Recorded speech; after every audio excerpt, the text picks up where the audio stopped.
श्री स्वामी समर्थ. स्वागत आहे तुमचं माझ्या YouTube चॅनलवरती. आजचा दिवस तुम्हाला खूप छान सुखाचा समाधानाचा जाऊ देत, हीच मी स्वामींच्या चरणी प्रार्थना करते आणि आजच्या व्हिडिओला सुरुवात करते. तर बघा, आजच्या या व्हिडिओमध्ये मार्गशीर्ष महिन्यातील प्रत्येक गुरुवारी आपल्या घराच्या मुख्य प्रवेशद्वाराबाहेर आपल्याला लक्ष्मीच्या स्वागतासाठी द्वार लक्ष्मी दीप पूजन करायचं आहे. हा दिवा प्रज्वलित कसा करायचा आहे, कोणतं साहित्य लागणार आहे आणि याचबरोबर या दिव्यामध्ये अशी कोणती वस्तू आपल्याला टाकायची आहे, ही संपूर्ण माहिती आजच्या व्हिडिओमध्ये मी शेअर करणार आहे. त्यामुळे व्हिडिओ स्किप न करता शेवटपर्यंत बघत राहा. मार्गशीर्ष महिन्यातील प्रत्येक गुरुवारी महालक्ष्मीचं व्रत केलं जातं. देवी लक्ष्मीच्या आशीर्वादाने आणि सुख समृद्धीसाठी बहुतेक विवाहित स्त्रिया मार्गशीर्ष गुरुवारी उपवास करतात. या दिवशी स्त्रिया मनोभावे आणि विधीपूर्वक देवी लक्ष्मीची पूजा करतात. महालक्ष्मीला संपत्ती आणि ऐश्वर्याची देवी मानली जाते. जेव्हा देवी लक्ष्मी भक्तांवर प्रसन्न होते तेव्हा ती त्यांचे जीवन सुख समृद्धीने भरते. ज्यांच्या घरी मार्गशीर्ष महिन्यातील प्रत्येक गुरुवारी देवी लक्ष्मीचं विधीपूर्वक पूजन केले जातं, त्यांच्या घरामधून ती कधीही जात नाही.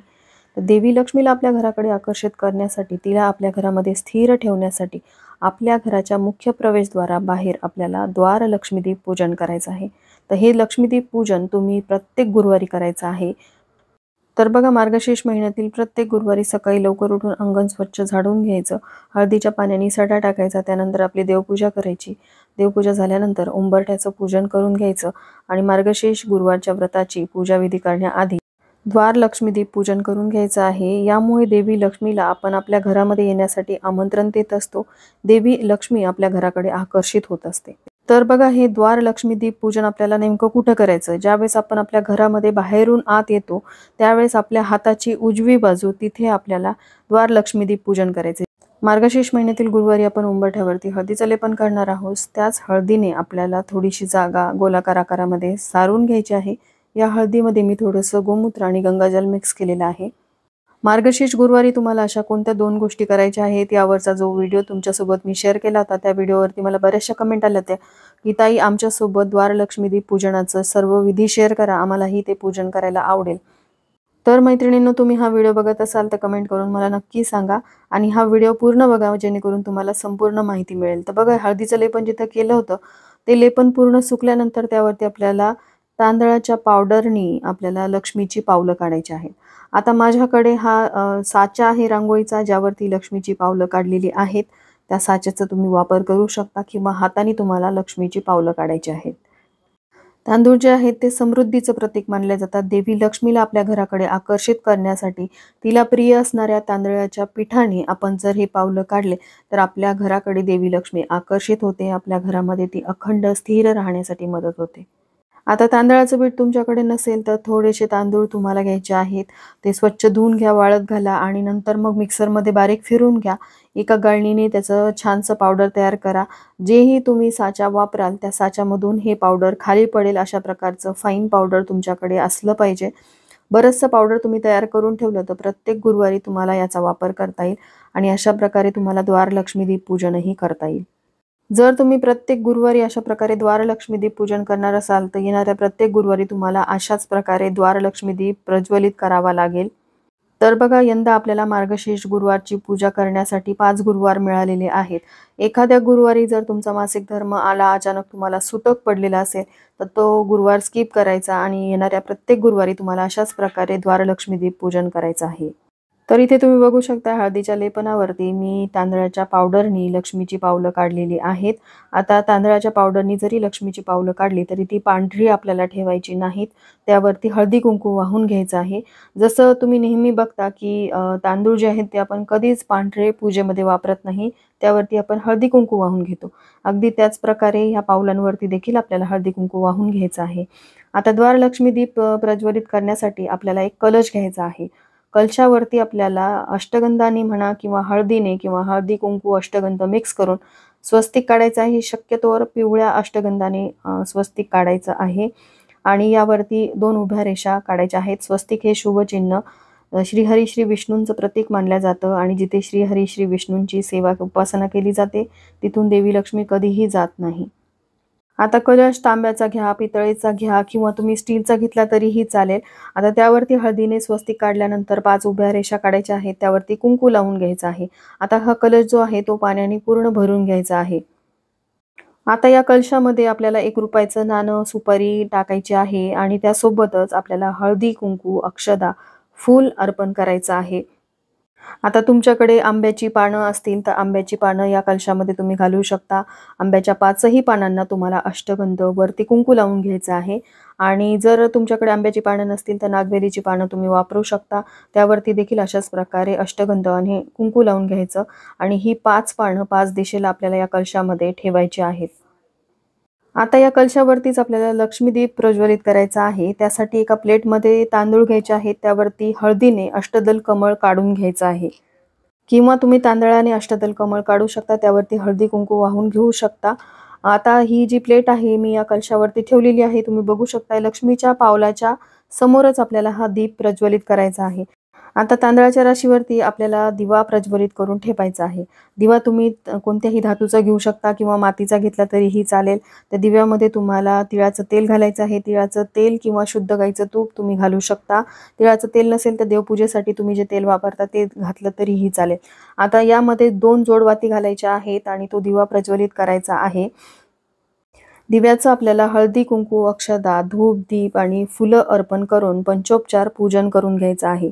आता यानंतर आपल्याला मार्गशीर्ष गुरुवारच्या व्रताची पूजा मांडणी करायची आहे. पूजेला सुरुवात करायची आहे. आधी लक्ष्मीच्या आगमनाची तयारी करायची आणि त्यानंतरच व्रताची पूजा मांडणी करून पूजेला सुरुवात करायची आहे. आणि कथावाचन आपण संध्याकाळी करत असतो. संध्याकाळी आपण गाईला नैवेद्य वगैरे अर्पण करत असतो. तर सगळ्यात महत्त्वाचा प्रश्न हा द्वारलक्ष्मी दीप आपल्याला किती वेळ सुरू ठेवायचा आहे. सकाळी आपली पूजा मांडणी सुरू करण्यापूर्वी आपला हा दिवा प्रज्वलित करायचा आहे. जेवढा वेळ तो सुरू राहील तेवढा वेळ सुरू ठेवायचा. बरेच जण याला दिवसभर सुरू ठेवतात आणि बरेच जण फक्त संध्याकाळी दिवे लागणीच्या वेळेस हा दिवा बाहेर प्रज्वलित करतात. तसंही तुम्ही करू शकता. जी लोक महालक्ष्मीच्या व्रताची पूजा मांडणी संध्याकाळी करतात, कथावाचनही संध्याकाळीच करतात, ती लोक संध्याकाळी हा दीप प्रज्वलित करू शकतात. पण जी लोक सकाळीच पूजा मांडणी करून ठेवणार आहेत त्यांनी सकाळीच हा लक्ष्मी दीप बाहेर प्रज्वलित करायचा आहे. आता हा दिवा तुम्ही सकाळी प्रज्वलित केलेला असेल तर संध्याकाळी दिवे लागणीच्या वेळेस आपल्याला या दिव्यामध्ये एक वस्तू टाकायची आहे ज्यामुळे आपल्या घराकडे देवी लक्ष्मी आकर्षित होईल.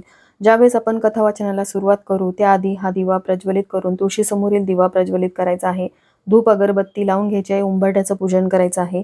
त्यानंतर या दिव्यामध्ये आपल्याला 2 अख्ख्या लवंगा घालायच्या आहेत. लवंगा कोणत्याही उपायासाठी वापरलेल्या नसाव्यात, तुटलेल्या फुटलेल्या नसाव्यात. फूल असलेल्या 2 अख्ख्या लवंगा या दिव्यामध्ये घालायच्या आहेत. दिवा किती वेळ सुरू ठेवायचा आहे सकाळी सांगितल्याप्रमाणे तुमची पूजा मांडणी आणि पूजा होईपर्यंत सुरू राहिला तरी हरकत नाही. त्यानंतर संध्याकाळी दिवे लागणीच्या वेळेस तुमचं कथा वाचन, देवीची महाआरती, नैवेद्य अर्पण करेपर्यंत हा दिवा प्रज्वलित ठेवायचा आहे. त्यानंतर त्यातलं तेल किंवा तूप संपल्यानंतर तो मालवला तरीही चालेल, हरकत नाही. आता हवा सुटली अचानक जर दिवा विझला तर यामुळे कुठलीही मनामध्ये शंका आणायची नाही. आपण महालक्ष्मीच्या स्वागतासाठी तिथे तयारी केलेली आहे. आता हवेमुळे दिवा अचानकपणे विझला तर त्याला आपण काहीच करू शकत नाही. आता ज्यांच्या घराच्या समोर अंगण आहे त्यांना अशा प्रकारे द्वारलक्ष्मी दीप पूजन करता येईल. पण ज्यांच्या घराच्या समोर अजिबातच जागा नाही, अगदी थोडीशी जागा आहे, त्यांनी एक छोटासा कलश घ्यायचा, त्यावरती एक छोटीशी पंती घ्यायची आणि द्वारलक्ष्मी दीप पूजन करायचं आहे. संध्याकाळच्या वेळी सुद्धा या दिव्याचं पंचोपचार पूजन करायचं. दिव्याला धूप वगैरे दाखवायचा. सांगितल्याप्रमाणे 2 लवंगा या दिव्यामध्ये टाकायच्या आहेत. हा उपाय करून बघा. आपल्या घरामध्ये सुख, समृद्धी, संपन्नता वाढेल एवढा हा प्रभावी उपाय आहे. देवी लक्ष्मीचं आगमन आपल्या घरामध्ये होईल. देवी लक्ष्मी ज्यावेळेस आपल्या घरामध्ये येते त्यावेळेस सकारात्मक ऊर्जा आपल्या घरामध्ये प्रवेश करत असते. त्यामुळे ज्या माझ्या मैत्रिणींना हा द्वारलक्ष्मी दीप प्रज्वलित करायचा आहे त्यांनी मार्गशीर्ष महिन्यातील प्रत्येक गुरुवारी अशा प्रकारे देवी लक्ष्मीच्या स्वागताची तयारी करावी. देवी लक्ष्मी आपल्या घराकडे आकर्षित होईल. ती आपल्या घरामध्ये स्थिर अखंड राहण्यासाठी मदत होईल. पूजा मांडणी समोर हा दिवा प्रज्वलित करता येईल का तर नाही. हा द्वारलक्ष्मी दीप आहे त्यामुळे मुख्य प्रवेशद्वाराबाहेरच याला प्रज्वलित करायचं आहे. दुसऱ्या दिवशी या कलशातील पाण्याचं, दिव्याचं, तांदळाचं काय करायचं आहे तर कलशातील पाणी तुम्हाला एखाद्या झाडाला टाकायचं आहे. त्यातील 1 रुपयाचं नाणं आणि सुपारी तुम्हाला एखाद्या डब्बीमध्ये ठेवायचं आहे. दिवा तुम्हाला धुवायला टाकायचा आहे. त्यातील लवंगा आहेत, फुलं आहेत ते निर्माल्यामध्ये टाकून द्यायचे आहेत आणि यासोबतच 5 पानं जी आपण या कलशामध्ये घातलेली आहेत. तुमच्या घराच्या मागे जर जागा असेल तर 5 कोपऱ्यांमध्ये ही पानं तुम्हाला टाकायची आहेत किंवा तुम्ही सरळ निर्माल्यामध्ये ही पानं टाकू शकता. त्यासोबतच या तांदळाचं काय करायचं तर हेच तांदूळ तुम्हाला 5ही गुरुवार वापरता येतील. एखाद्या डबीमध्ये हे तांदूळ तुम्हाला भरून ठेवायचे आहेत आणि प्रत्येक गुरुवारी याच तांदळाचा, त्याच सुपारी, नाण्याचा वापर करायचा. दिवा जो पहिल्या दिवशी आपण घेतलेला आहे त्याच दिव्याचा वापर प्रत्येक गुरुवारी द्वारलक्ष्मी दीप पूजन करत असताना करायचा आहे. असं नाही की पहिल्या वेळेस तुम्ही एखाद्या धातूचा दिवा वापरला, दुसऱ्या वेळेस मातीची पणती वापरली, असं चालणार नाही. जो दिवा तुम्ही पहिल्या गुरुवारी प्रज्वलित करणार आहात तोच दिवा तुम्हाला शेवटच्या गुरुवारी देखील वापरायचा आहे. मध्ये काही अडचण आली तर तो गुरुवार तुम्हाला सोडून द्यायचा किंवा घरातील इतर सदस्यांकडून द्वारलक्ष्मी दीप पूजन करून घ्यायचं आहे.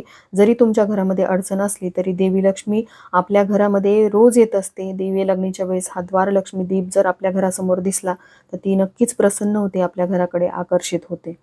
आता राहिला प्रश्न, तांदळाच्या पिठाने आपण जी लक्ष्मीची पावलं काढलेली आहेत त्याचं काय करायचं? दुसऱ्या दिवशी आपण हा कलश उचलल्यानंतर ते पीठ जे आहे ते आपल्याला भरून घ्यायचं आहे.